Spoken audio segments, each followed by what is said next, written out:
Basic course में सर्व आत्माओं का पिता एक है, इसमें कल बात चल रही थी कि परम पिता भगवान का देश तो परम धाम है, रहने का परमानेंट स्थान तो परम धाम है, लेकिन सृष्टि चक्र अनुसार हमने इन बातों को समझा है कि वो सर्व आत्माओं के पिता है। और जब उनके बच्चे, संतान, आत्माएं, मनुष्य सृष्टि के तमोप्रधान होने पर भगवान उनके कल्याणार्थ, उनका उत्थान करने के लिए इस सृष्टि पर अवतरित हो चुके हैं। अब भगवान इस सृष्टि पर अवतरित हो चुके हैं, लेकिन इस सृष्टि पर उनके कार्य के लिए कौन सा स्थान है और इसे हम कैसे जानेंगे? इसी के लिए ही सृष्टि की हालत को हमें समझना जरूरी है, जिससे कि हम कल के क्लास में देख रहे थे कि ऐसी कौन सी विशेषताएं हैं, कौन सी खासियत है जिस कारण से जिस भी स्थान विशेष में भगवान आते हैं उस स्थान का आकर्षण भगवान को होता है। क्योंकि विश्व तो बहुत बड़ा है और विश्व में तो अनेक धर्म है और ये बात तो सर्वमान्य है, सब जानते हैं कि विश्व में जितने भी देश फैले हुए हैं, ज्यादातर देशों में भगवान को तो सब मानते हैं। भगवान को मानने का, उनकी उपासना का, भजने का तरीका अलग अलग है, लेकिन विश्व के अनेक देशों में ज्यादातर ये देखने में आता है कि कई ऐसे देश हैं जो एक निश्चित पर्टिकुलर धर्म को ही महत्व देते हैं, मानते हैं, प्राधान्यता देते हैं।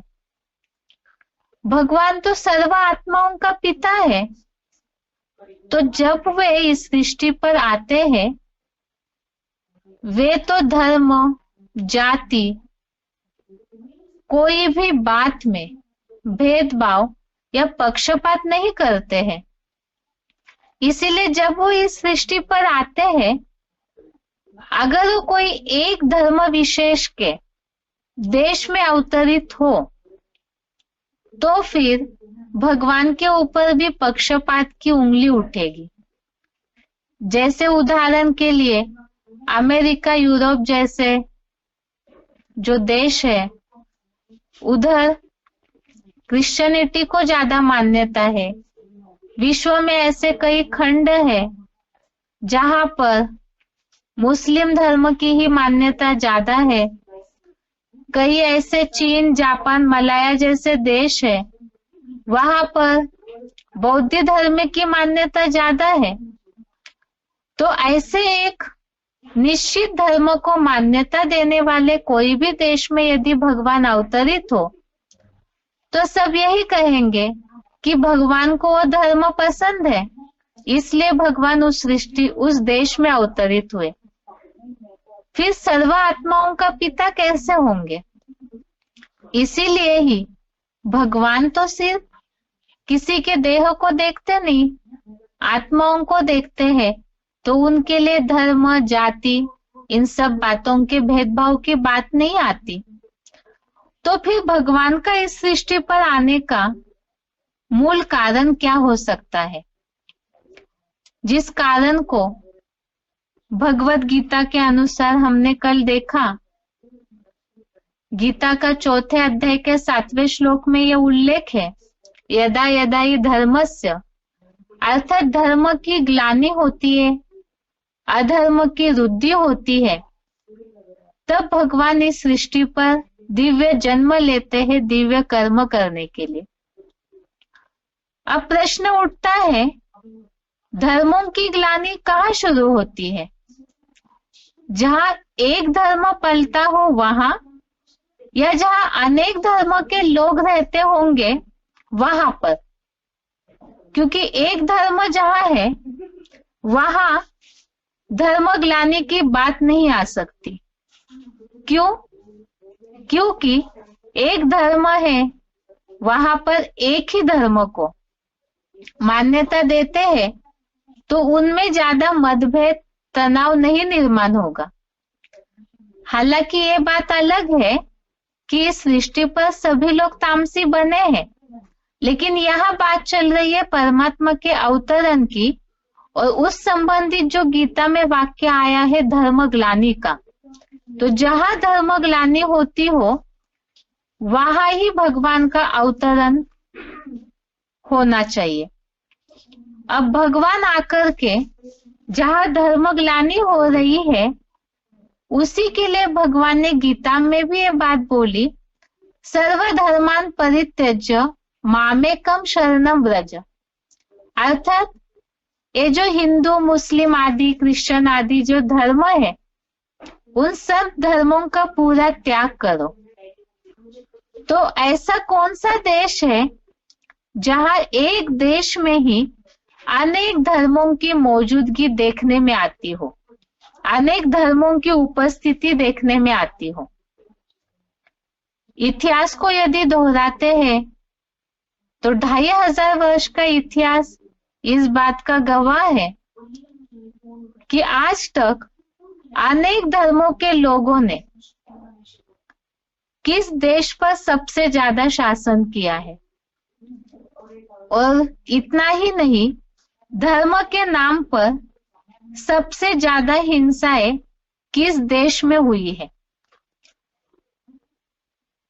और वो देश और कोई नहीं है बल्कि भारत देश है, क्योंकि भारत में ही, भारत के इतिहास में ये तो प्रसिद्ध है कि कई सैकड़ों वर्षों तक मुगलों ने, मुसलमानों ने राज्य किया। उसके अलावा अंग्रेजों का भी राज्य रहा, अर्थात क्रिश्चियंस का। और ऐसे छोटे छोटे ऐसे कई राज्य हैं जहां पर अलग अलग देशों से पोर्तुगीज आए, डच आए, उन्होंने भी राज्य किया और उन्होंने अपने धर्मों का प्रभाव भारत पे छोड़ा। और इसका रिजल्ट यही, भारत एक ऐसा देश है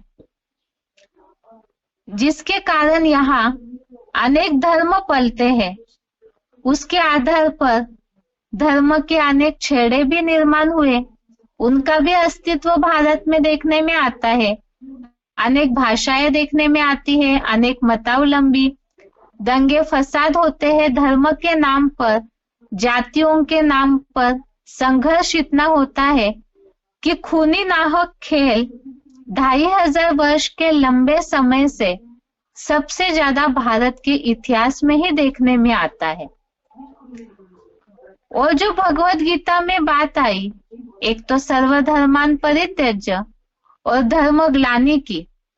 ग्लानि होना अर्थात धारणाएं जो है, धर्म जो है, धारणाएं जो है, उससे तो चरित्र सुधरना चाहिए मनुष्यों का। लेकिन अनेक मतों के, अनेक संघर्षों के कारण धर्म की ग्लानि हुई पड़ी है। और इसी भारत देश में परम पिता को, जहाँ एक ही भारत देश में अनेक धर्मों का अस्तित्व है, तो इसीलिए ही भगवान को भी भारत देश में ही आना पड़ेगा। अब क्या केवल एक ही कारण हो सकता है भगवान का भारत देश में आने का? धर्मग्लानि और अनेक धर्मों का अस्तित्व, केवल ये एक ही कारण पर्याप्त नहीं है। इसके अलावा और एक महत्वपूर्ण कारण है जिस कारण भगवान को भारत देश आकर्षित करता है, और वो है कारण परम पिता भगवान, जो एवर प्योर, परम पवित्र कहे जाते हैं। भगवान का नाम लेते ही भक्तों के मन में उनकी पवित्रता की छवि तुरंत ही उमड़ पड़ती है। तो ऐसे पवित्रता के कारण ही भगवान को सभी नमते हैं, पूजन करते हैं, भजते हैं और सुख शांति की प्राप्ति के लिए उन्हीं के आगे सब माथा झुकाते हैं। और ये जो पवित्रता है, जो भगवान की खास खासियत है, यही खासियत भारत देश की भी है कि भारत देश में पवित्रता को अहम मर्तबा दिया जाता है, महत्व दिया जाता है। अगर तुलना करें हम अन्य देशों की, तो भारत देश में जितना मर्यादा का महत्व है, पवित्रता का महत्व है, उतना विश्व के कोई भी देश में इतना महत्व नहीं दिया जाता है। दूसरी बात, पवित्रता को महत्व देते हैं ये कैसे माना जाए? तो आज भी यहाँ पर नारी जाति को, स्त्री शक्ति को, नारी शक्ति को ही, नारी को ही शक्ति के रूप में पूजा जाता है। वंदे मातरम कहा जाता है। मर्यादाओं का, पवित्रता की रक्षा के लिए भारत में जितना ध्यान दिया जाता है, उतना विदेशों में इन सब बातों का, अन्य धर्मों जिन देशों में पल रहे हैं, वहां इन बातों का महत्व नहीं दिया जाता। दूसरी बात, एक भारत देश ही है जो अविनाशी खंड है। दूसरी बात, ये देवताओं की भूमि मानी जाती है, माता पिता का देश माना जाता है। और यहाँ पवित्रता की जो मान्यता है तथा पवित्रता को पूजने वाला भारत देश जो है, वही परम पिता को, जो भगवान की विशेषता है, उसी को भारत देश महत्व देता है। इसीलिए ही जो भक्ति मार्ग में भी यहाँ के लिए, भारत देश के लिए जो गायन है, यत्र नारीस्ते पूज्यन्ते रमन्ते तत्र देवता, और इसी कारण, इस पवित्रता को महत्व देने के कारण ही भगवान भारत देश की ओर आकर्षित होते हैं। अब इन सारे सिद्धताओं से जो भी हमने प्रूफ देखे, एक तो धर्म की ग्लानि और दूसरा भगवान की खासियत है पवित्रता, तो ये दो मुख्य विशेषताओं के कारण भगवान का इस सृष्टि पर भारत देश में ही अवतरण हो चुका है। और जैसे भक्ति मार्ग के हिसाब से भी हम देखें, तो अन्य देशों में भक्ति भावना अलग तरीके की है, लेकिन भारत देश में जितना धार्मिकता का, आध्यात्मिकता का इतिहास है, उतना अन्य देशों का नहीं है। जैसे हम देखते हैं कि और विदेश जो है, उनकी तुलना में भारत में धार्मिकता का और आध्यात्मिकता का इतना महत्व है कि और देश वाले भी उन सब बातों के लिए भारत की ओर आकर्षित होते। तो भगवान भी इसी कारण भारत की ओर आकर्षित हुए। अब स्थान तो हमने देख लिया, परम पिता का, भगवान का परमानेंट घर, मूल वतन परम धाम है। और इस सृष्टि पर उनका कार्य का जो समय, कार्य का जो स्थान है, वो भारत है। अब इसके अलावा हम देखते हैं परम पिता का इस सृष्टि पर कार्य करने का समय या कार्य का काल कौन सा है। वैसे तो सृष्टि चक्र के चित्र में हमने इस बात को समझा है कि परम पिता इस सृष्टि पर आते हैं तो उनका जो कार्य का समय है उसे क्या कहा जाता है। लेकिन पहले हम भगवत गीता के आधार से देखते हैं कि भगवान उवाच है, तो भगवान ने अपने कार्य का समय भी भगवत गीता में बताया होगा। 9वें अध्याय का 7वां श्लोक, अध्याय 9 का श्लोक नंबर 7, इसमें भगवान ने अपने कार्य का समय की ओर इशारा दिया है, समय बताया है। सर्वभूतानि कौन्तेय प्रकृतिम यान्ति मामिकाम कल्पक्षये पुनस्तानि कल्पादो सृजाम में हम, यहाँ दो शब्द आए हैं, कल्पक्षय और दूसरा कल्पादो। कल्पक्षय अर्थात कल्प का अंत और कल्पादो अर्थात कल्प का आदि। तो सृष्टि चक्र के चित्र में हमने इस बात को समझा था। स्लाइड जिन्हें दिख रहा है तो उसमें डिस्प्ले में चित्र डाला हुआ है। चारों युगों के बीच में कलयुग का अंत और सतयुग के बीच का जो पीरियड है, जिसे दो युगों का संगम कहते हैं, लेकिन परम पिता के अवतरण का जो समय है, उस संगम के काल को ही पुरुषोत्तम संगम युग कहते हैं।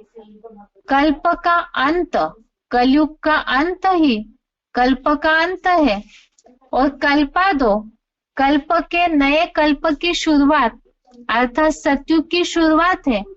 और इसके बीच का जो छोटा सा समय है, जो दो सुइयों के बीच में दिखाया, वो पुरुषोत्तम संगम युग है।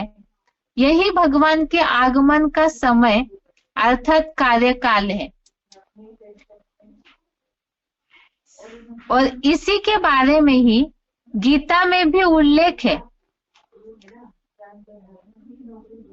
अधर्म की वृद्धि और धर्म की ग्लानि का जो समय, जो हमने इसके पहले श्लोक देखा, धर्म की ग्लानि का समय होता है, तो ऐसे समय में और अधर्म की बढ़ोतरी होती है। अनेक धर्मों की मिक्सचरिटी जब हुई, तभी धर्म की ग्लानि हुई, धारणाएं टूटी और धर्म के नाम पर जो संघर्ष चला अर्थात अधर्मों की बढ़ोतरी हुई। तो यही भगवान के कार्य का इशारा है। जब जब धर्म की ग्लानि होती है, तब तब मैं आता हूँ। तो ये वही समय है जब धर्म की ग्लानि होती है, अर्थात कलयुग का अंत, जहाँ कलह क्लेश होता है और मनुष्य जहाँ नंबरवार तमो प्रधान बनते हैं, अज्ञान अंधकार में डूब जाते हैं, तभी धर्म की धारणाओं की ग्लानि करते हैं। और ऐसे समय में तमो प्रधान बनकर मनुष्य ही असुर बन जाते हैं, राक्षस समान अवगुणधारी बन जाते हैं और उसके कारण ही दुनिया नरक बन जाती है। ऐसे समय में ही, इसी समय में ही, इसी परम पिता के कार्यकाल की ओर इशारा यही है, मनुष्यों का पतित बनना, नीचे गिरना। और ऐसे नरक बनी सृष्टि को फिर से स्वर्ग बनाने के लिए, अर्थात ही मनुष्य आत्माओं को जो तमो प्रधान राक्षस जैसे बने हैं, उन्हें ज्ञान योग की शिक्षा देकर देवता बनाने का अर्थात कल्याण करने का कर्तव्य करने के लिए ही भगवान इस सृष्टि पर अवतरित हो चुके हैं और आकर के यही सारा ज्ञान हमें दे रहे। सृष्टि चक्र के चित्र में हमने इस बात को समझा था कि भगवान का अवतरण इस सृष्टि पर मनुष्यों के कल्याण के लिए हो चुका है और इसी समय में ही भगवान के उस कार्य को सही रीति से समझना हमें जरूरी है, ताकि जो समय है कलयुगांत का, उससे पार होकर के नई सृष्टि में जाने के लिए और आत्म कल्याण के लिए ही हम इस ज्ञान के द्वारा अपना परिवर्तन कर सके। तो ये है परम पिता का कार्यकाल अर्थात कार्य करने का समय, कलयुग का अंत और सतयुग की शुरुआत के बीच का पीरियड। इसके साथ साथ ही गीता क्लास पूरा होता है। ओम शांति।